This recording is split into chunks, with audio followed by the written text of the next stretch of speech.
Right. Praise God. There I am, the voice of God. It's great to see all of you tonight on a rainy, rainy night. It's supposed to be sunny next week. That's what you said. It's going to be nice next week. Can you not hear me? Is this on? 78 on Tuesday. 78 I can handle. It's very close to Cuernavaca weather. Where I grew up, Donna's been to Cuernavaca. Where I grew up, the city that I grew up in when I was a little kid was called Cuernavaca, Mexico, and the temperature there is between 70 and 80 degrees all year long, all day long. And it's incredible. And then every afternoon it rains for like 2 minutes to water the flowers. It's called the City of Eternal Spring, La Ciudad de Primavera Eterna.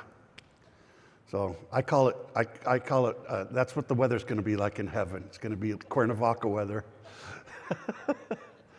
We were sitting on we were sitting in our hotel room, which kind of was like a second story, and there were just beautiful trees and bougainvillea. You know bougainvillea? It's one of my favorite words in the English language.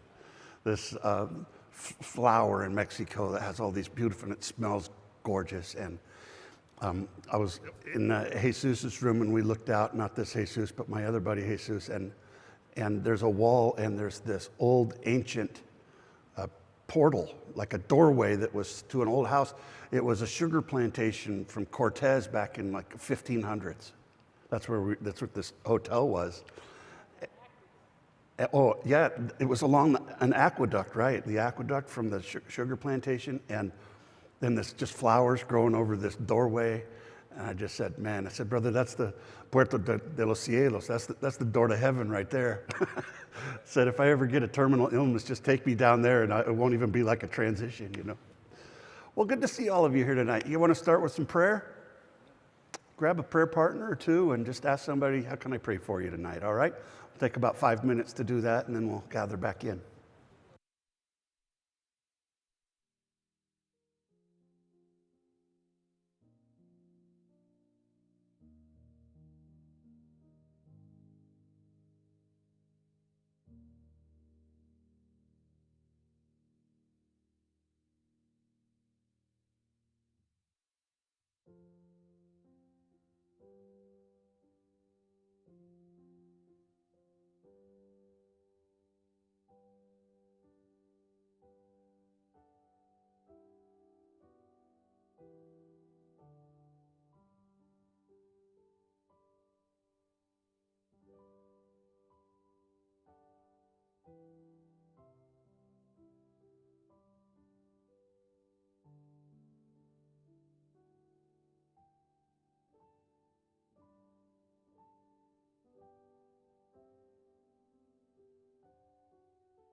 Well, Lord.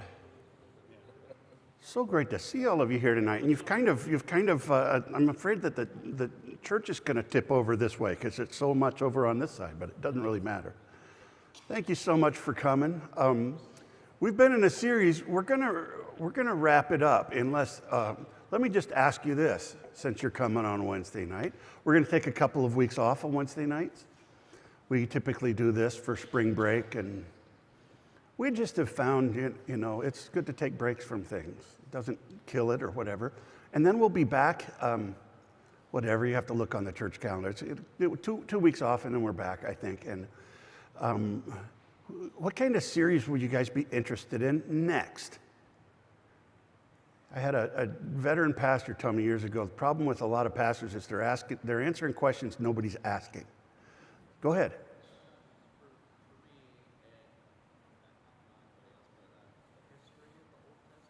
History of the Old Testament? Sure. I've done a few of those. History of the Old Testament? Yeah, we're going to talk about that tonight. All right, so yeah. Yes, Julie? Oh, yeah, I just did that a couple years ago. Don't you remember? Remember when I chopped the head of lettuce in half with the samurai sword? It's better than a real head. Cuts easier, too, because that sword doesn't have an edge on it. It's just decorative. What? 10 Commandments, did that about 3 years ago. I know, yeah. What else? Topics you would be interested in?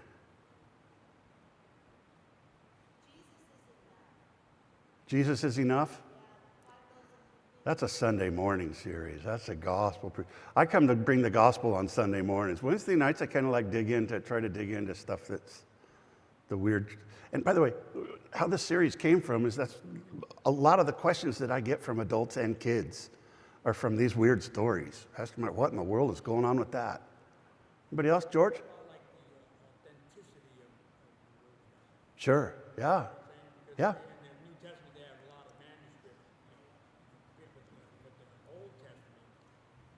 Yeah. Yeah, the Old Testament manuscripts, we have like the authenticity of the manuscripts. So there's 4 famous ones, but we've got many more now. The oldest was Vaticanus. The oldest one is from about 1000 AD, oldest manuscript of the Old Testament, 1000 AD. Until in 47, we found the Dead Sea Scrolls, which is down along the Dead Sea, which is where both stories take place tonight. It's a real place called Qumran, that when the Romans came in 73 AD to get the last rebels out of the high mountain fortress called Masada, the monks in the town up the beach hid all of their copies of the scriptures in clay pots in these caves, and then it got buried for 2,000 years. And a Bedouin shepherd was chasing his goat down the hill, fell through a hole in the cave right on top of this pot, and found there's like 3,000 little, so a lot of them are little scraps. They aren't like whole copies of Scripture, and there's some writings that are other than Scripture, but they found a complete copy of the book of Isaiah, rolled it out 20 feet, and there's a bunch of little scribal variants and stuff from the copy we have, but by and large, the copy that we had from 1,000 was the real deal. That's pretty cool. I'm really into history of that, so you don't tempt me because I don't want to do some series and it's just me and one other person. Paul's Travels, that's a good one, yep. Paul's Journeys, I've made maps of all of those. I went back to seminary and took my master's degree and was taking a New Testament class, and I said, you want a map of that? And he goes, sure, you have a map? I said, yeah. And I showed him my map, and he goes, why did you do this? Like, why? I said, hey, because this is, yeah. Paul's Journeys. I've done a class called Decoding the Apocalypse, decoding the book of Revelation. That be interesting? What's that? It's deep. Believe it or not, like all of these, it's actually, once you understand what the trauma was behind it, it's my interpretation. Everybody has a different interpretation, and a lot of people have different theories about the end times.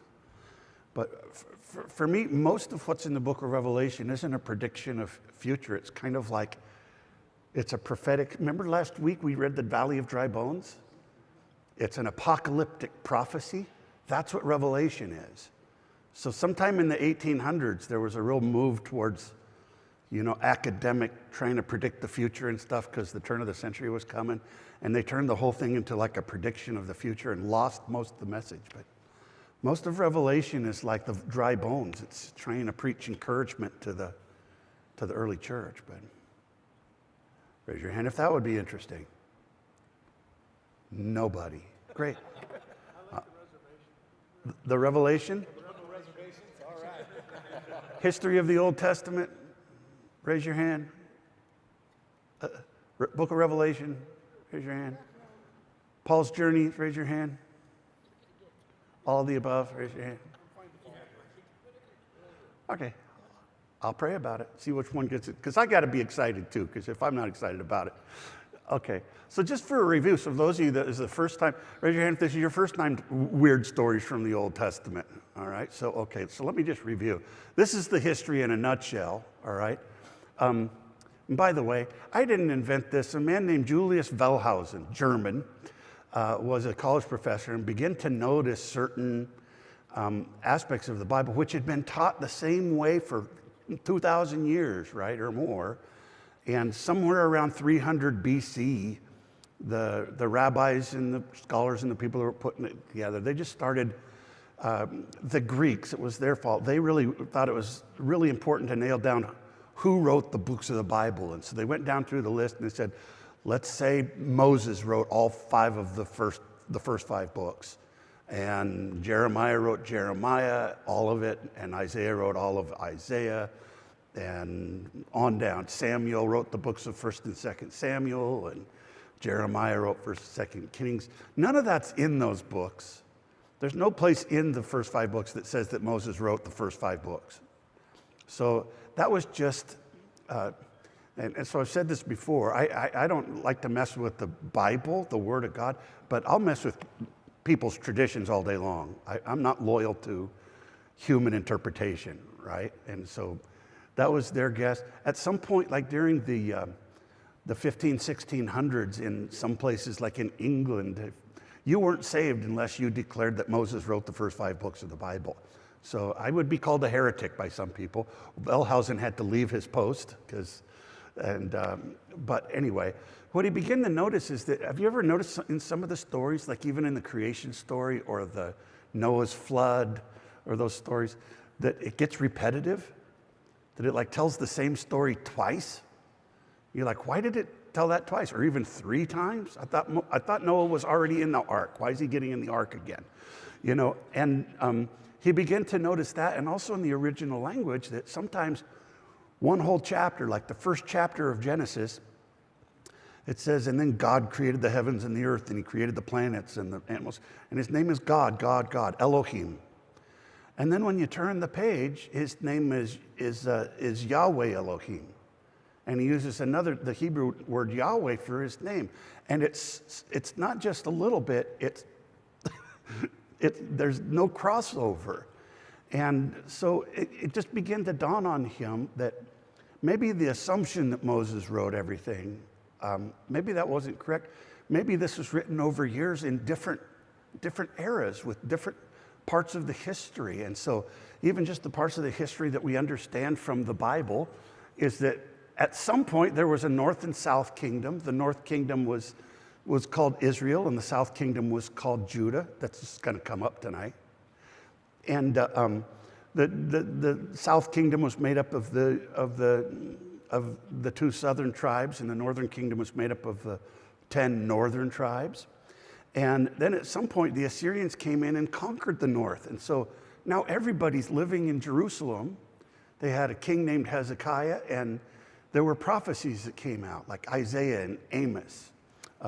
Amos was a southern prophet that preached against, and basically was the guy pointing his finger while the Assyrians were being destroyed.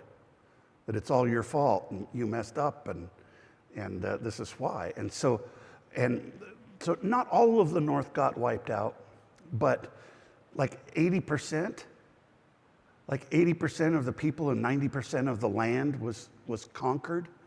And so that was devastating. It's like they went through a Holocaust, right? Most all of the Bible stories are written like in response to a Holocaust and to people that are really hurting. And so anyway, all of their old northern stories, which they had like in the south, they had their version of Moses, and then in the north, they had their version of Moses. But when they got together, they put them all together. And some people, and I would include myself, think if you know how to listen for it and you do an insane amount of time of studying it and reading it, you can start hear the dialect difference and even the theology shift. In other words, the moral of the story is different in these two layers. And so that's one thing. One thing I look for is duplications. The other one is when the vocabulary changes, when it says the same exact phrase twice, uses different vocabulary. And then there are just some of the vocabulary, some of the phrases that, I can't remember, I think I've done about 80% of Genesis and half of Exodus and all of the Psalms and several of the prophetic books. And so I got a database now. At some point, I was even just thinking about this afternoon. At some point, I bet I could train AI or develop an algorithm where it would show the layers without me having to do it just off the top of my head, right? Because it's that, and not all of the vocabulary words are useful, but there's one here that we hardly ever talk about. In Josiah, who was Hezekiah's great-grandson, discovered the book of the law, and there was a great revival of getting rid of your idols and following the book of the law. And then they had an exile. The Babylonians conquered them. They went into exile, and when they came back, the priests and the Levites wrote the priestly layer, and they're the ones that put the whole thing together. And so this is the stack theory, the supplementary hypothesis. And so we start with the northern story, and then it goes to the southern. The southern story will add on to this one, and each of these layers, the priestly one will add on to the other two. And so if it's a correct interpretation, that means you can take out this part and the older story still makes sense. Clear as mud? All right, so let's talk about a weird story, shall we? Ever heard of the lady that turned into a pillar of salt? That's not the picture, by the way. That's from the second story, Jacob wrestling the angel. That's Gustav Doré. He has one of the most prolific artists. Those are they're line drawings. He illustrated Dante's Inferno, the Divine Comedy. It's just amazing. But in Genesis 19, and you can compare it to your version. This is the MCV, the Mike Cook ultra literal version. And one of the things I did, instead of like NIV will smooth it out so that you can't see those layers. It's almost like, when you made a cutting board in shop and then the next thing you run it through a planer and smooth it out, right? But you can still see the English version smooths it all out so you can't really hear those layers. And so I kind of tried to unsmooth it and let you hear it. And so most of this story of Lot and his family escaping the destruction of Sodom and Gomorrah is a southern story. And my working theory, and if you ask me a year from now, some of these theories may change. And so you're not obligated to take my theory for Scripture, but my working theory is that the destruction of Sodom and Gomorrah is kind of like a retelling of the destruction of the northern kingdom. So Sodom and Gomorrah in the story were very old cities down at the southern end of the Dead Sea. I've been to this Dead Sea a couple times. It's the lowest spot on the planet. It's, oh man, I forgot. It's a long way below sea level. All the water flows in and doesn't flow out, so it's like 10 times saltier than the ocean, saltier than the Salt Lake, which is a similar phenomenon. You float on it. You can't sink in it. You just float on top. It's kind of fun. But all around there, nothing grows because it's just so salty and barren. And so no fish are in that sea. And just from an archaeological perspective, this isn't as a Bible, but archaeologists, they think when there are stories like this about this is how these cities on the plain got destroyed, it was probably written in a generation where those cities were non-existent, but maybe there were some ruins. And so there was kind of a collective memory about the cities on the plains that didn't survive. And now, the reason he's retelling it, this isn't a newspaper article, this is a prophecy. It's like the Valley of Dry Bones was a kind of apocalyptic prophecy. This is narrative prophecy. The story is not written to tell us what happened. The story is to preach something to us by telling a story. Are you with me? And so once you know that, then you start listening to the Bible different. Okay, so what's the point of that? And then it says, and then Yahweh rained upon Sodom and Gomorrah fire and brimstone of Yahweh from the heavens. So there's a vocabulary word that Greek that really stands out to me, the word rained, because it's the same vocabulary word that I think the same writer used to tell us the story about Noah and the flood. When it rained and the ark was floated, it's the same word as for what happened on Sodom and Gomorrah. Those are both the southern storyteller. We call them the Yahwists because they like the name Yahweh, right? And this is where fire and brimstone. Haven't you ever heard preachers preaching fire and brimstone? It comes from this verse. Fire and brimstone is kind of like, another thing is the word brimstone comes from the same root as, remember when Yahweh tells Noah to build his ark out of what? What kind of wood? Gopher wood, which has nothing to do with a gopher. I didn't know that. It's just the word. But gopher wood, okay, brimstone is a similar word. So it's like gopher wood. So obviously it's like a coal. But those are just, in and of itself, does that prove anything? No, but those are what I call Easter eggs. When I see those and it's like the memory game, I said, all right. So what this is telling me is the destruction of Sodom and Gomorrah has a lot of thematic elements that is similar to Noah's flood.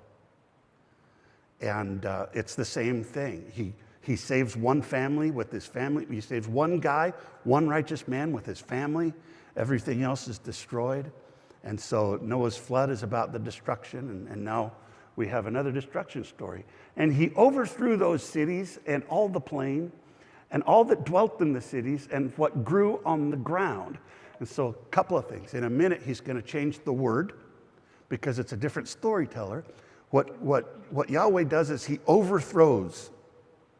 I don't care to memorize the Hebrew word, but it's a different word. He overthrows. That's the verb that it uses for what he did to Sodom and Gomorrah. And then it says, and what grew on the ground? Why do you even mention, and it burned up everything that grew on the ground? And this goes all the way back to Adam. The word for ground is Adama, and Adam's name is Adam, which also means man. And so he created Adam out of the ground, and then he breathed life into him. And later on, Cain kills his brother Abel and buries him, and Yahweh comes and he says, your brother's blood shrieks to me from the ground. So his murder didn't just kill his brother, but it poisoned the very ground they walk on. This is all related and coming up to why they ended up in Babylon, because they polluted the ground. And so their sin crept into the very ground. When Yahweh speaks to Moses, these are all Yahwists, by the way. This is all the Yahwist layer, the second layer. When Yahweh speaks to Moses from the burning bush, he says, Moses, take off your sandals. Why? Because the place where you are standing is holy ground, Adama. And so these are all prophetic links. These are all stories from this one layer of the Holy Spirit. Is one of the things that God is going to do is he's going to redeem the very ground that got polluted by sin. And so that word comes up a lot in Noah's flood too. So and the water rained upon the ground, or I'm going to wipe off every living thing from the face of the ground. And so those are kind of just prophetic Easter eggs, that what we're hearing is that similar theme over and over. And so this is just one of them. And those are all the Yahwist, right? Oh, and then the next verse, oh, did I skip? What skipped? Well, excuse me, I was just typing it. But his wife looked back from behind him, and she became a pillar of salt. So all around the Dead Sea, you have these things that grow up, that you know, like when the water level goes down, that are like shaped, kind of like people, little pillars of salt. And so this is kind of one of those stories like how the Bridge of the Gods got there or whatever, right?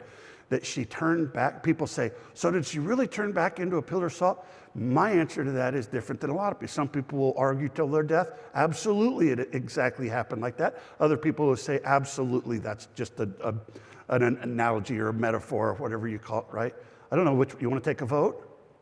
Right, you know what my vote is? Did that literally happen, or is that just an allegory? My answer is it doesn't matter. I could care less. My answer is it doesn't matter. And nobody in the ancient world asked that question. That's a very 20th century question. Is this literal or not? They don't care about that in the ancient world. That's why we get so many great stories from back then. The point of the story isn't what? It isn't whether or not it actually happened. What's the point of her turning into a pillar of salt? She what? Right. The angels that came and warned them said, whatever you do, don't look back. And what did she do? She looked back. So why is that an important, what does that mean to you or me? So if I'm right, this is just my working theory, this is from the priestly layer that was written after the exile to a generation that was coming out of Babylon and coming out of all of the idolatry and coming back to Israel to repopulate it and restart the people of Israel. What's the message? Don't look back. Come out from them and be clean. Do not touch any unclean thing. That's the priestly layer. Get rid of all your idols. Don't be like what you were. So this is like, you know, in the recovery community. How much is okay? How much compromise is okay? You know what I mean? So this is a message. It's a prophetic message. If you just spend your whole time trying to figure out if people can turn into salt, you've missed it. The point of the message is, once he rescues you, don't look back. Don't be Lot's wife. And I think this story, I'm less confident than the next one, but my working theory right now is that was a little add-in line. And I have a reason for that, by the way, too, that's linguistic, is this word right here, the word that is used for looks back. Somebody else is going to look back in the next layer of it, and it's a different verb. So why would you have two people looking at Sodom and Gomorrah and use a different word for looked? You know, that's just kind of the thing you would usually use the same word. And then Abraham got up early in the morning like nothing happened. This is what I love about it. This is something else. This is something else, yeah. Got up early in the morning, the place where he had, before the face of Yahweh. Now, this is Abraham, not Lot. So this is kind of like a meanwhile back at the ranch thing. Now it's talking about Abraham. So this is one of the things when I'm reading it through, if there's verses that sound like they're out of place or it just, you know, it just jumped. And to the place where he had stood before the face of Yahweh. Now, in the Yahwist layer, there's in both stories, this phrase is going to come up a lot. The face. So remember when I talked about the word ruach, which means spirit or wind or breath in the story of the dry bones? And that play on words is intentional. It's supposed to use the same word all over in three different ways because it ties it together. It just makes it more masterful. All of that gets lost in English because we translate it how it makes sense. So we lose all of the poetry and some of the prophetic nature of it. That's why I'm here. This is Old Testament appreciation class. Hopefully, if nothing else, I'll make you say, hey, this is more interesting than I thought it was. The word face is pene. It starts with the letter P, which is our letter P. And have you ever noticed, and I said this, Hebrew is one step up from hieroglyphics. You can even see this in the letter P. Think of a person with their face turned sideways. Is that right? Yeah. I'm the letter P now. Okay. And I kid you not, that's the early glyph of the, first it was Phoenician before it was Hebrew, but that early glyph of the letter Pe is the beginning of the word face, pene, and it's also, so by extension, it also means presence, which it's not a coincidence that word also begins with P. So, Pe, how is it? Because if I am face to face with Kirk, I'm also in his presence. And the third word that you translate that word is that I'm before him. So I'm before him, like before a king. I'm in the face of a king, or I'm in his presence. So those are great. Whenever you see those words in your Psalms, that let your face shine upon us. It's like let your presence shine upon us. Okay. So this word's going to come up. It's going to be one of the anchors of the Yahwist in these stories. The word pene, and I just put face even in places. So I wouldn't say that he stood in the face of Yahweh. How would we translate? I'd say probably out of those three that he stood in the presence of Yahweh. Yeah? But I'm going to just say face so that you can see it. Ooh. And he looked on the face of Sodom and Gomorrah and upon all of the face of the land of the plain, and he saw, and behold, the smoke of the land went up as the smoke of a furnace. All right. So it uses that thing, the face, basically what it should say is he looked toward Sodom and Gomorrah, right? So before, toward. He turned his face toward. Anybody notice anything peculiar about this story? This is Abraham now, not Lot. Lot is the other guy, but anybody notice anything peculiar about this phrase? Nobody? As opposed to the woman why did the woman turn into a pillar of salt? She looked, it actually doesn't say look back, it just says looked. Yeah. She looked at Sodom and Gomorrah. So why doesn't Abraham die? He wasn't told that. But still. Lot's wife, we don't even know what her name is. She only just serves as a foil to say don't look. But we're not going to look at. He wasn't told it, you're right. But also it uses a different verb. They both looked. One of them died, one of them didn't. And I think even more than the fact that she wasn't told, the reason that he isn't killed instantly is because, yeah, he wasn't told, but also this is from a different layer. That other one where she died may not have even been a part of the original Southern story. Notice there's none of the old Northern stories. I'm sorry it keeps going off. And so it was. So it was is a very priestly thing to say. Vayahi. And so it was. This is like when the narrator comes back on in a movie, and so it was. Okay? And so it was when God destroyed the cities of the plain that God remembered Abraham. And so here's a couple of priestly vocabulary. And notice so it was, and then it says God. So now his name is not Yahweh anymore, but it's God. So now we've switched back to the priestly storyteller, right? And it doesn't say overthrown, it says destroyed. There is a palindrome in the end of the creation story. And that's what happened when God created the heavens and the earth. In the day that the heavens and the earth were created, in the day that he blah, blah, blah, blah. And it's this whole word puzzle. And part of it, and when he comes to Noah in the priestly version, he says, man has utterly corrupted the earth. And so I'm going to corrupt man from off the face of the planet. And it's this word, destroyed. He's destroyed the earth, and I'm going to destroy him. So that word is a vocabulary word that tells me that that's a priestly part of it. The other word is remembered. Zakar, to remember. Usually when that shows up in the Psalms or anyplace else, it's usually the priestly voice. So the word remember, like covenant, is one that's reminding the people after the exile that God's not going to forget you. When it gets to the part in Noah's story, when he's in the ark, it says, and then God remembered Noah. It's always kind of an interesting thing to say, like, it's like, what, would he forget him? You know, he remembered, but that's a very prophetic word, because he remembered Noah. He didn't leave Noah in the ark. He remembered Abraham and didn't destroy him. He remembered his covenant with Abraham, just like children of Israel now that have returned from the exile, and he's not going to forget you either. He's going to remember you. So those are prophetic words, that whole 2 lines. And then he sent forth Lot from the midst of the overthrow. So now it's not a destruction, but it's an overthrow. And when he overthrew the cities in which Lot had dwelt. I should have highlighted a bunch of those, because where he dwelt and sent forth, remember how Abraham stretched forth his hand and grabbed the knife, all that kind of stuff. So that's all a part of that southern story. And that's it. Any questions about Lot's wife? Why did she turn into a pillar of salt? She looked back. Don't look back. Don't look back. And the rest of it is kind of a southern.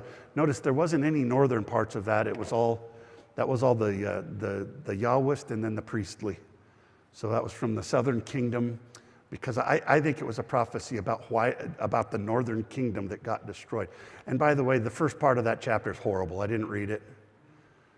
3 angels come to Lot's house, and all of the men of the city, from young to old, come to the front of the house and ask for the men to have their way with them. It's terrible. It's just not written for children. And this is all a story just like the daughters of Lot that sleep with their father, and that's how Moab and Ammon got started. So the southern writers going, you know, some people say, why are the Moabs so ornery? Well, you remember how they started, right? These are all stories to kind of talk about their origins. And so I think in this story, Sodom and Gomorrah are the northern kingdom. And what's that? And we actually have an anchor in it in the book of Amos. One of the only other places where in the Old Testament where Sodom and Gomorrah are mentioned. So Amos was a southern prophet during the time of the writing of that Yahwist period. In fact, so much so, Amos could have been the author of it. He's the book of Amos. And he prophesies about the northern kingdom of Israel. And he says, just like Sodom and Gomorrah got destroyed by brimstone and fire. And so Amos tells us that this is a part of it. Amos has a tie-in for the next one too. So anyway, question about it? Want to move on to Jacob and the angel? All right, I'm going to read the whole thing. I want to have you read it. Can you take like 5 minutes? Genesis 32. If you've got a Bible, if you don't have one, find one in the chair in front of you. And now that you kind of see, I even gave you some vocabularies. Did you remember any of them? Which one went to which? Memory game, right? But see if you can notice any of these, because some of those same vocabulary and some of those same layers are in this story, only now there's 3 of them. So Genesis 32 is the story of Jacob the patriarch.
forgot to tell you what to look out for. I kind of told you already, right?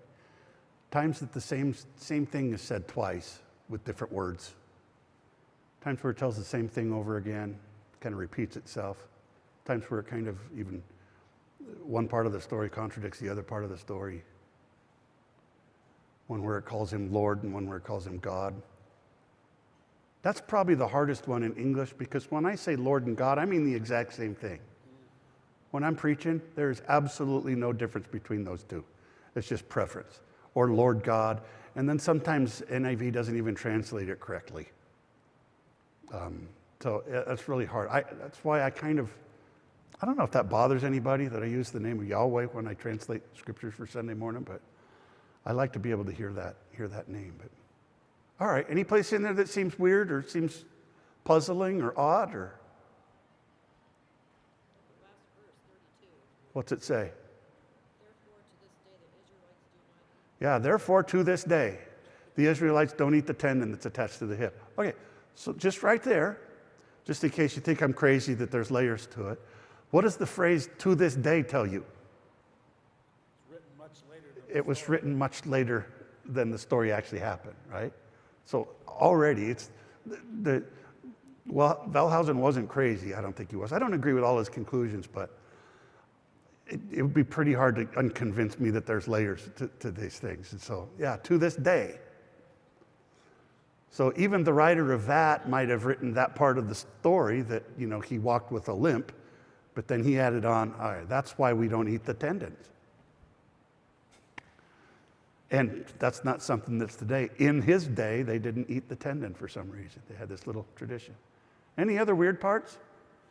everybody crossed over that stream of river in verse 24. So Jacob was left alone, and a man wrestled with him till daybreak. Yeah. The man saw he could not overpower him. He touched his socket. Touched his sick, yeah.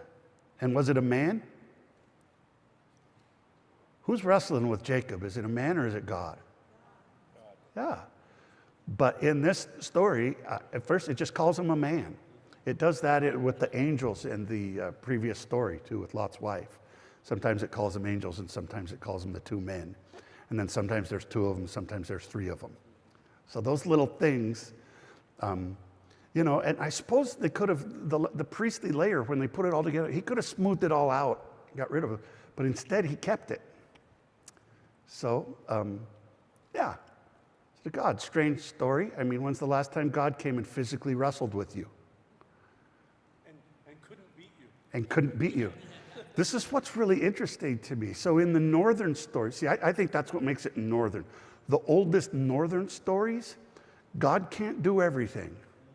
It's kind of interesting. That's contradictory to everything. He's omniscient and all-powerful, right? Okay, yeah, he is. In the Bible, it says that. In the old northern stories, when God shows up, he asks questions. Like he asks Balaam, who are those guys with you? And he says, oh, Balak sent them to me. And no place is it where he's like, yeah. He asks questions and doesn't know everything and can't beat him, or at least pretends like he can't beat him. So there's always that too. But this is why I like doing this. I had a series I tried to do last year and it didn't go very far, but Tales from the northern tribes, because when I figure out, this is a layer from the old northern kingdom, they're some of the coolest stories. Some of those old ones where just God wrestles with him. And why the number of animals? Why 10 and 2 and 10 and 2 and 10 and 3 and 20 and 30? A lot of females, and you only have 10. Yeah. Well, you don't. In a lot of cases, if you're husbanding animals, you don't typically need as many males. That's my only guess. But why this obsession with the numbers, isn't it? Didn't it seem like it was telling this kind of interesting story, and now it's just kind of really obsessed with numbers and lists? That's very indicative of the priests. Whenever you get to the Bible and then there's a whole chapter about people begetting people, genealogies, that's the priests. They're obsessed with numbers and lists. They're the ones that slow the story down and tell you, how many nails Noah used. They just get very detailed. So the priests usually add something back in there about the number 7, because it was all about the Sabbath. keeping after the exile. They were recreating a religion. A lot about numbers, usually about how old the people are, and the lists and the numbers. And the priest is the one that wrote Genesis 1, about all the 7 days of creation. And that's to all support that every seventh day you're supposed to take a Sabbath. Anyway, yeah, that part I think is a priestly addition. The southern story mentions animals, but doesn't get too overworked about them. Any other weird places that you noticed before I tell you of the weird places that I noticed? Anybody else? Want me to just go? All right. I think this is an old northern story, and especially because it just talks about him being the angel. It says, and then Jacob, by the way, Jacob, the patriarch Jacob, is like the originator. So when the prophets like Isaiah and Amos talk about the northern kingdom of Israel, they call it Jacob. That's one of the names they call Israel. And so the Israel's name was originally Jacob, and then it was changed. It's significant. So this whole thing, at some point, he changes his name. This is the northern kingdom's story about how they got their name. How did we become named this? So it says, and then Jacob went on his way, and the angels of God met him. So it's God. In the old northern stories, and then later in the priestly stories, it's Elohim. So we call this the Elohist layer. And the angels of God met him, and when Jacob saw them, he said, this is the camp of God. And so he called that place Machanaim. So a Machana is an army camp. And so Machanaim is plural. So this is the place of the two camps. What are the two camps? One camp is earth and the other one is heaven. So he met the angels of God. So in the northern story, so obviously in Israel, they had a city named Mahanaim. This is the story of how it got its name, because this is where Jacob met the angels. And he discovered, so the revelation of this, what the prophet is telling us, is there's two camps. There's this world and there's a spiritual world. Yeah? That was the message of the first part of the story. And then for a long time, there's additions to the story. The northern guy isn't going to get to speak very much for a while. But this is the original kernel of it. And then the southern storyteller takes off. Tell me if you can't hear, because now is a different word. And then Jacob sent out messengers before him to Esau, his brother. And so one of the things, so going back in time, after the northern kingdom, the southern story was all about reuniting all 12 tribes together. So they tell a lot of stories about reconciling brothers. So this is where we get the story of Joseph and his brothers and David and his brothers.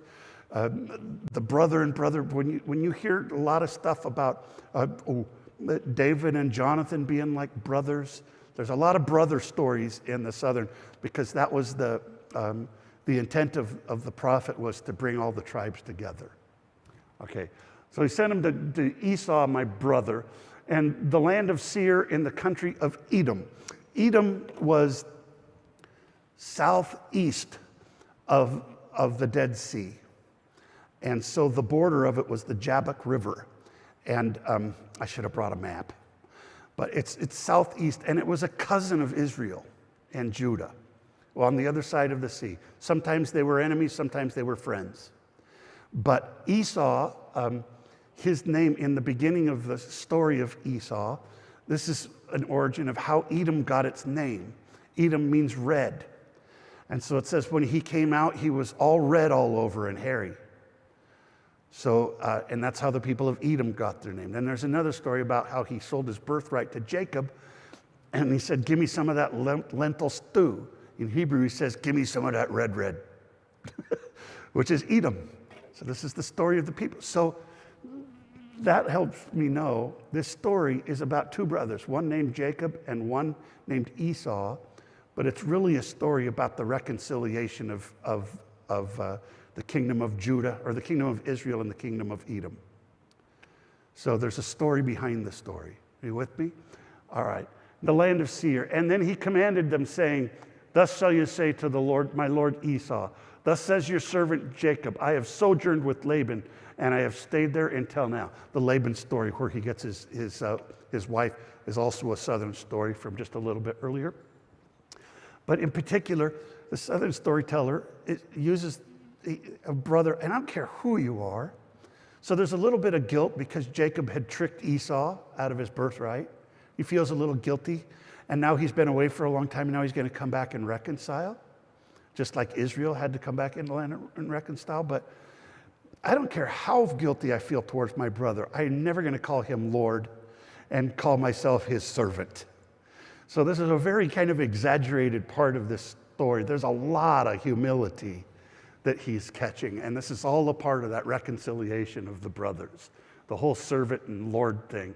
And now I have oxen and donkeys, sheep and servants and maidservants, and I have sent them to show my Lord, so I might find favor in your eyes. It's a very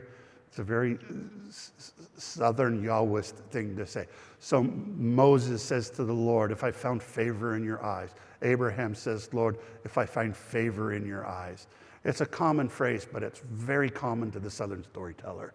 If I find favor in your eyes, then the messengers of Jacob returned, saying, we went to your brother Esau, and he also came out to meet you, and 400 men with him. So why doesn't it just say Esau? Your brother Esau. He knows it's his brother. He's the one who sent it to him. He grew up with him, because the brother theme is very important to this storyteller. And then Jacob was greatly afraid and distressed, and so he divided up the people who were with him, and the flocks and the herds and the camels into 2 camps. And he said, if Esau comes to the first camp and smites it, I like the word smite, so I kept it in there, then the camp which is left can escape.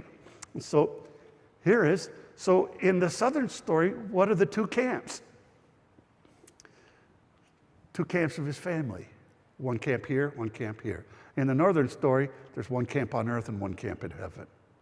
So it's kind of two different versions of how that city got called Machanaim, the camps, how the camps got their name.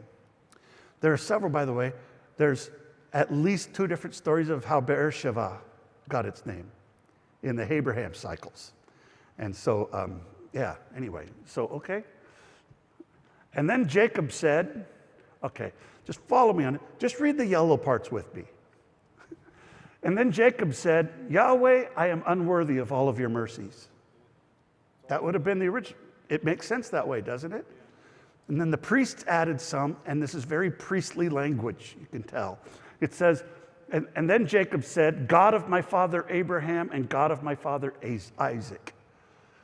And then he says, Yahweh. So he calls him 3 different things, but so even at the burning bush, he says, what is your name? And he goes, my name is Yahweh.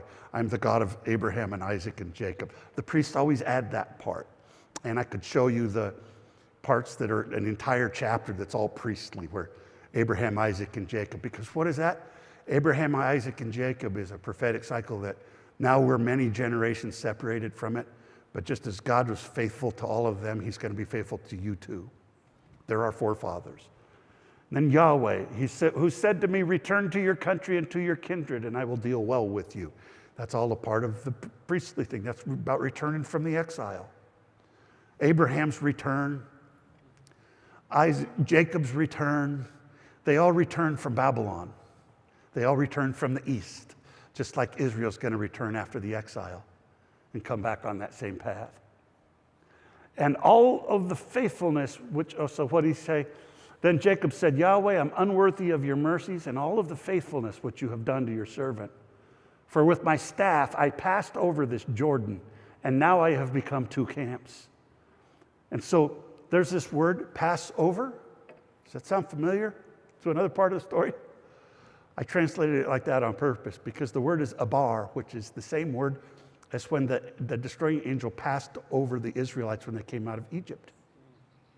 So the Passover, especially during this time, the Passover was one of their major pilgrimage feasts.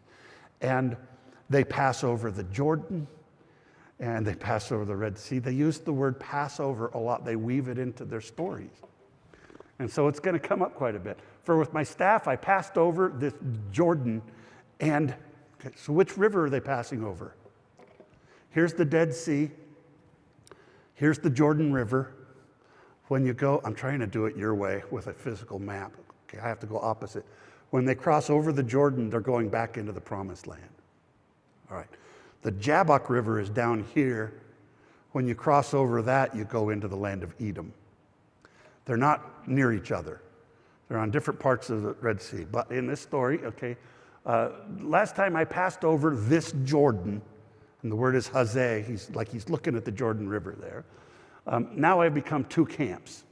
Deliver me, please, from the hand of Esau, for I am afraid of him, lest he come and strike me or smite me from mother to child. And so this is one of those word combos. Deliver me out of the hand is what Hezekiah, during that Judean kingdom, when the Assyrians surround him, he gets down on his knees and says, Lord, deliver me out of the hand of the Assyrians. And it's a way of saying, rescue me, but deliver me out of the hand. It's that whole combo. It's in the story of David. David says, I killed a lion and I killed a bear. And then the Yahwist adds on, Yahweh, who enabled me, who delivered me out of the hand. We say paw, but it's deliver me out of the hand of the lion and the bear. He's going to deliver me from this Philistine as well. And so deliver me out of the hand. This is a part of what now, this is the story of Hezekiah. And when all of the Assyrians came down around Jerusalem and couldn't defeat him, it's a story of unity. And it's a story about how God is going to deliver you out of the hand of danger and through a Passover. So these are all just word pictures that tie it into who is talking about. But you said, surely I will deal well with you and make your seed like the sand of the sea, a multitude which cannot be numbered. So now this just gets even longer. So now you have the priestly words like we already had it. You'll deal well with me. And your seed, which is a word that means descendants. So this is a prophecy to the descendants out of Babylon that they're going to be multiplied like the stars in the sky and like the sand on the sea. That's what he tells Abraham in the priestly source. And then you remember the last thing is he called that place Peniel, and then he stayed there for the night. That's the next line from the northern part. The northern part's going to be the best part in just a moment. But then, okay, what does he do? And I noticed the verb. What does he do? He stayed there. Say, stayed there. I'm going to try not to pull you to sleep, so I'm going to make you repeat. Stayed there. What does he do? He stayed there for the night. Where is he?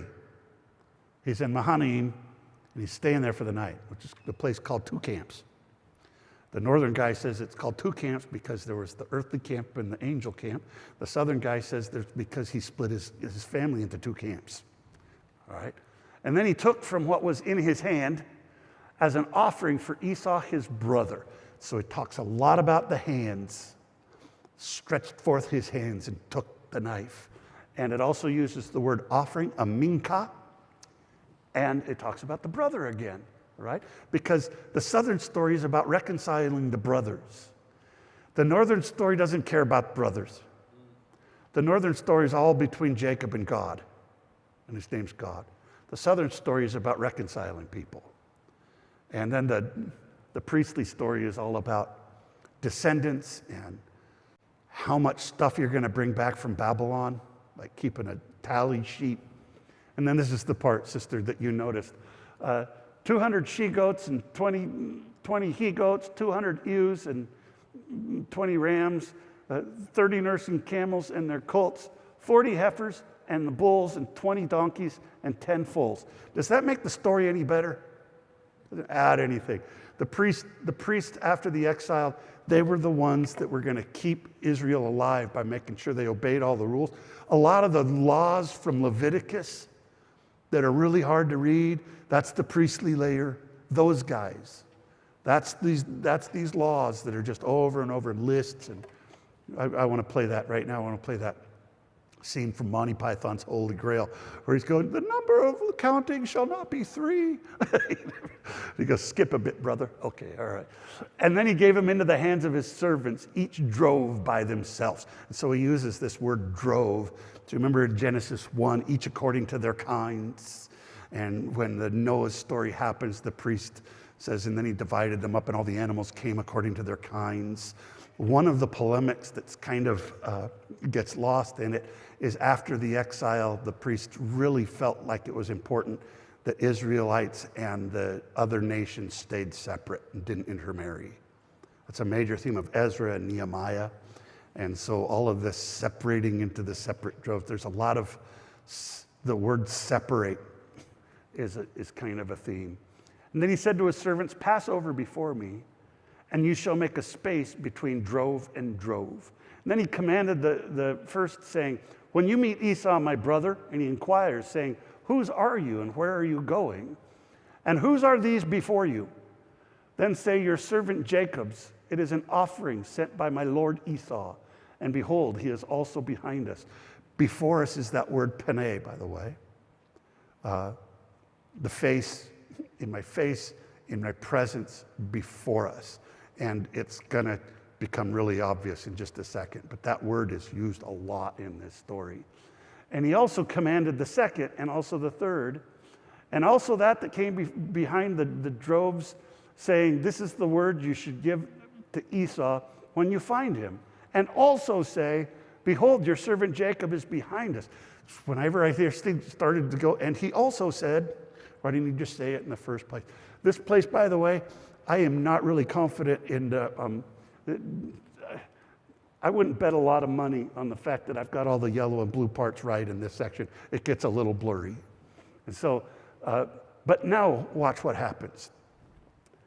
For he said, I will appease before his face with the offering that goes before his face, so that afterwards I will see his face, and perhaps he will accept my face. So the offering passed over before his face, and he lodged for that night in the camp. All right. So now that's a weird way to say all of that. English makes it more English, right? I should say, and I will appease before him when the offering goes into his presence. Afterwards, I'll see him face to face, and then the offering passed over before him. So I wouldn't put face in all those things, but it's hard to miss it when you see it. That's how many in a row? 6? And there was one in the verse before. That's one of the anchor points for that layer. And it's the Yahweh's layer. It talks about the offering.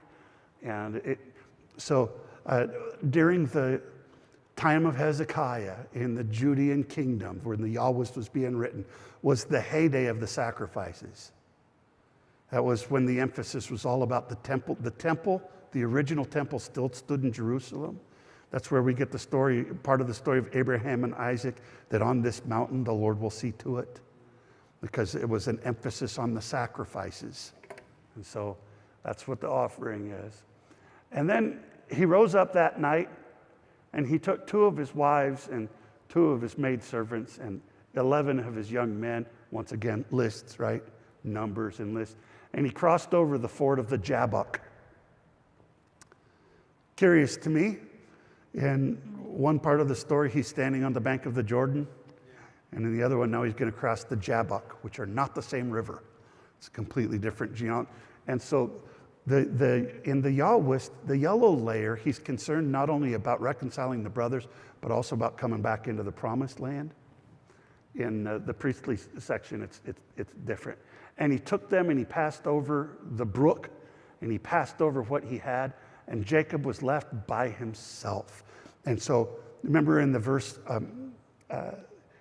just before, and he says, and keep the droves by themselves. It's the last part of that cycle. And now he says, and Jacob was left by himself. So the priestly editor is setting up the stage. And he says, now let's tell the old northern story about Jacob and the angel. And it goes back. And so remember in the northern story, it just says first he called the place Machanaim because he met the angels. And then he stayed there the night. By the way, it also said he lodged there for the night. And now it says he got up in the night. The priest said, didn't the northern story say he stayed there for the night? And this story said that he got up in the night with all of his family and he sent them across. So anyway, which one is it? It's 2 different stories. All right. Then a man wrestled with him until the break of day. And when he saw that he could not prevail against him, this word is prevail. Yaakov, it's an important part of this. Yaakov means to prevail or to be able. It doesn't sound very impressive in English, but it is. And David put on the armor. He said, I can't wear these because I cannot prevail with them. So to prevail means that you win the battle in the strength of the Lord. And in this case, there's something that God is doing with Jacob to wrestle with him, almost like he's training with him, and he's doing something deep in him. This is maybe one of the most important northern stories. So he says he prevailed when he could not prevail against him. This is the angel. This is God. It doesn't say it's God. It says it's a man, right? But in just a moment, we're going to find out that it was God. It says he could not prevail, so he touched the hollow of his thigh, so that the hollow of Jacob's thigh was out of joint as he wrestled with him. Why is it important that he just touched his thigh and threw it out? Because it shows how strong he was. And it shows that the reason he was wrestling with him wasn't just because he was too weak. He was wrestling with him because he was doing something deep in him. This is a great message. I've preached on this before. This is great to preach to men. That God has to do some deep stuff in us sometimes before he gets rid of the really important stuff, right? Sometimes he just doesn't leave us alone.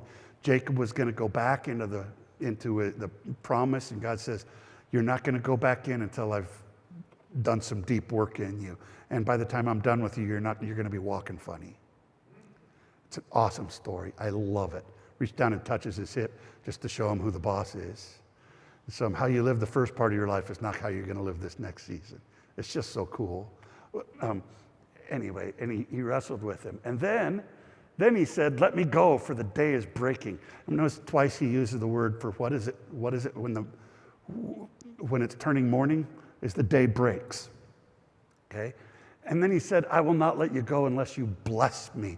And so that blessing was a big part of the whole Balaam story. You remember that, which is a northern prophet. Bless me. And Balak pays him to curse Israel, and he can't. Every word that comes out is blessing Israel. And so this is a northern story. It's unaware of all that other stuff that's going to come. And then he said, what is your name? Once again, the God in the northern stories doesn't know everything. What is your name? Like he said, who are those men with you? Is this strange to anybody else? Hadn't he already been having conversations with God? And now it's like, right, not in the northern story he hadn't. God is a little bit more distant, a little bit more, this is an older theology, way old, some of the earliest of the Hebrew Bible. And so he says, what is your name? And he says, Jacob. He says, your name's no longer going to be called Jacob, but Israel. For you are a prince with God, and with man you shall prevail. And so Yisrael, Yisar, the word Sar means prince. And so it's really hard to translate this phrase, especially the old northern things. Yisar means you will be a prince or you will be strong. So this is a northern Israel story on how they got named Israel. Now, this might have been written by somebody that's been called Israel since the dawn of time, but they're going to tell a prophetic story of what their name means. And so they're saying this to their people. There's nothing derogatory in this story. It's one of the reasons that I think it's northern and it's not southern, because the southern stories tend to make the northern people look bad. You know, the southern stories kind of poke at them. This is why you got destroyed. Remember, in the southern story, Israel is Sodom and Gomorrah. Now, this is not that. This is the northern story about how they got, and what their name means is you're going to be a prince with God, and with men you shall prevail. And so they're going to win the battle. They're going to overcome. And they're going to be blessed of the Lord. And then Jacob inquired and said, tell me, please, your name. This is a common thing in the northern story. Another place is in Manoah. Samson's parents. Very similar story. A man comes to her while she's in the field. Then he goes back and tells her husband. He says, did you ask his name? She goes, no, I didn't think about it. And then they go back and meet him. And they meet him, and he asks him his name. He goes, why do you ask me my name? It's always this, the man that shows up, the man with no name is a theme from the northern stories. And then we find out at the end then he does a miracle, and they realize only after he's left that was God. Elohim, not Yahweh, Elohim.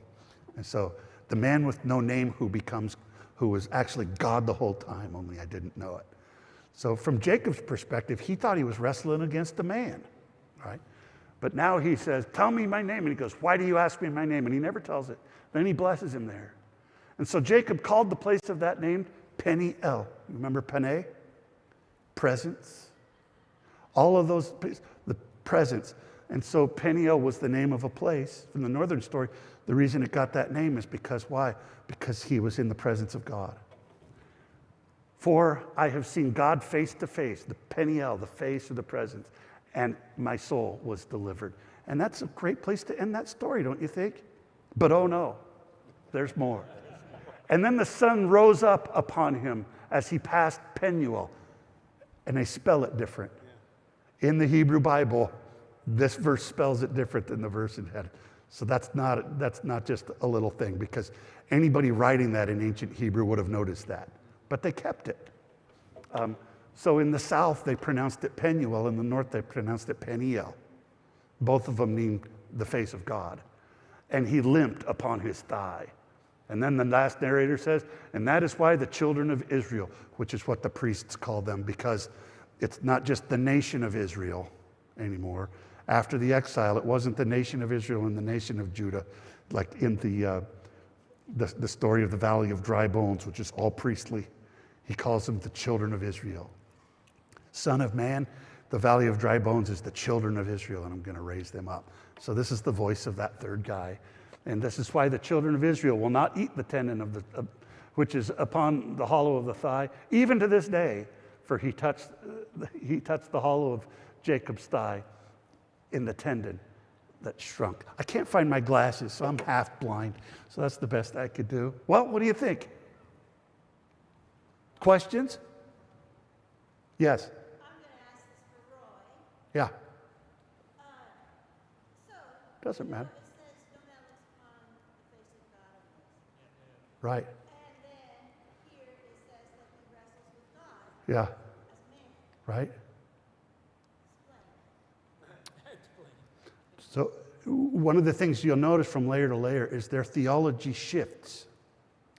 So from one generation to now you're talking about 300 years later, and then 400 years after that, is in some layers of the Bible, the Hebrew theology was, you cannot see the face of God and live.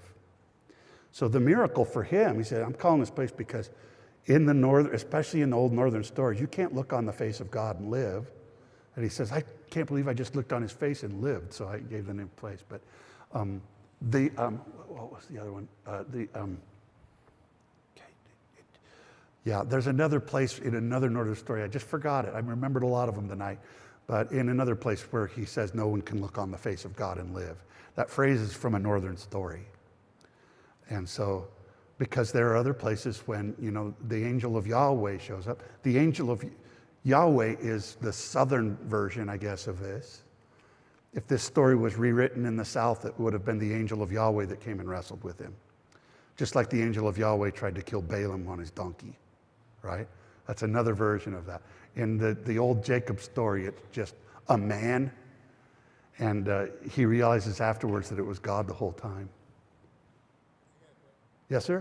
Any of the stories actually a story? Like All of them. the guy was afraid of his brother because he screwed him, excuse my language, Right. and he was trying to appease him, Yes. and then he was trying to protect his family, but he wanted to keep half his, you know what I mean? So Yeah. that's the story, right? Is any of the stories just the story? No. No. Okay. None of the stories in the Bible are just a story like reading a newspaper article. They're all prophetic. And if you've got to choose between the story and what is the prophecy, listen to the prophecy. They're stories. Now, did any of these happen like this? I have no idea, and I don't care. Maybe, but there's what happened and there's how you tell the story. We just heard about President Trump and Vladimir Putin just had a conversation on the phone the other day. They both have different recollections of what was said. And that was yesterday, okay? Talk about if I was to ask you and your family where you went to vacation, what was vacation like, you'd tell me 3 different stories. And so, yeah, so I have no doubt and I have no agenda of trying to say that these stories didn't actually happen. So don't hear that at all. I don't care. I just don't care. If someone was to prove to me that wasn't literal, or took me back in a time machine, I wouldn't care. It wouldn't change it. Because the important part of the story is, what is the Holy Spirit trying to tell me through it? Okay? And in the ancient world, they didn't care either. So it wasn't until like maybe 200 BC till they started attaching Moses to the story. It was just the stories. But yeah, there's always a prophetic part. And so even if you can't tell the layers, I've given you a couple of little clues. Maybe you'll see the word covenant or the word remember or whatever. You say, oh, that was... But the most important part is to read it and listen. Why did he say it like that? You know, why did he say it like that? But any other questions? You guys have been very patient. Not a lot of people will put up with, you know, you're not going to get this in most churches. In fact, I don't know any. I don't know any. Do you know of any that would, regular churches, not a seminary, but a church that would talk about weird stuff like this? If they exist, I've never heard of them. I guarantee you none of my pastor friends, none of them. I was just talking with a guy last week who has his PhD, and I'll start telling him about this, and his eyes will glaze over. This is not normal. And he was convinced, last week, I really do need to get my PhD and start teaching. But I'm getting too old. How about they could be willing to look at the whole thing as pathetic, right? As what? How do you think, right? Prophetic? Yeah, pathetic. Not pathetic, prophetic. And so it is. But not understand the layers. Right. I You didn't. still get the message out. Of course. Yeah, you don't have to understand the layers to hear it. But if you run into a spot like that where it seems like weird, doesn't match, it seems like it contradicts other things you know about the Bible, like does God really wrestle with people? Just understand that. Usually the explanation to those little conundrums, or why does he tell him to go someplace and then the angel of Yahweh shows up to kill him? And it seems like that's kind of odd. Just keep in mind the layers. Almost all of those discrepancies can be explained if you know which one belonged to which layer, because there was a different point to it. Yeah. Don't look back. The numbers are a layer too. I read the Old Testament. You mentioned back there about having you teach on the history, but numbers in the Old Testament are tough because, like Exodus, when they left, they took 600,000 men of fighting age. That's not kids, parents, wives. They left with 1.2 to 1.5 million. Yeah, yeah. That'd be hard. It's hard. And so, okay, he just answered, it's kind of a can of worms. It's a great question, by the way. It's kind of a can of worms. He was talking about sometimes, have you ever wondered how realistic the numbers are? Because when it says 600,000 fighting, 1.2 million, and okay, so I'm just going to tell you, this isn't Mike that says this. This is most archaeologists would say there weren't that many people alive back in those days. And the numbers, the area mass that we're talking about wouldn't have supported that kind of a thing. Counted back 1000 BC was different. So The zero didn't even come out until the way they counted back in then, well, there's even worse than that. In 1000 BC, the Hebrew language did not exist. And so because that story is written in Hebrew, it means it was probably written around 8th, 7th century BC, like 300 years later. And the Moses story, when they came out, would have taken place like around 1250 BC. So 500 years before that, which means it was told in a day. When you hear the big numbers, for me, those are usually the southern story, the Yahwist, during the time of Hezekiah, when the kingdom was huge, is where the huge numbers come from. So that story's being retold. So I don't worry about it when archaeologists say, how are 6 million people going to live in a desert for 40 years? Don't worry about it, because you say, well, you're saying it didn't literally happen like that? And what's my answer? I don't care. I don't care. The awesomeness of the Moses story is not how 6 million people can survive in a desert. The awesomeness of the Moses story is trust him to feed you, trust him to take care of you, trust him to make your sandals not wear out, right? Which were all prophecies for those people coming back out of Babylon. You can trust him. And that's true today. So I'd say it's a true story because God does take care of us. But so I listen to the prophecy rather than, and don't worry about the rest. So don't ever let anybody tell you that the Bible's not true because this couldn't have happened or this couldn't happen. The truth of the Bible is not in the details, it's in the prophecy of it. That makes sense? I don't know. Listen to the story. Listen to what the Holy Spirit's saying. Lord, I thank you for your word tonight. I pray, Lord, never, ever, ever, as we study it and get into it and try to ask questions about it, Lord, there's never any part of our heart that's trying to come out from underneath our submission to your word. We just want to understand it better. That's what I want to do. So, Lord, I thank you for your word, how beautiful it is, and what an amazing, amazing prophetic book, Lord. And thank you for speaking to us tonight. In your name, amen. Thank you, guys. Thanks for coming. Appreciate it. I don't know what we'll do in 3 weeks. Something different. How's that? That's from Monty Python too. Now for something completely different.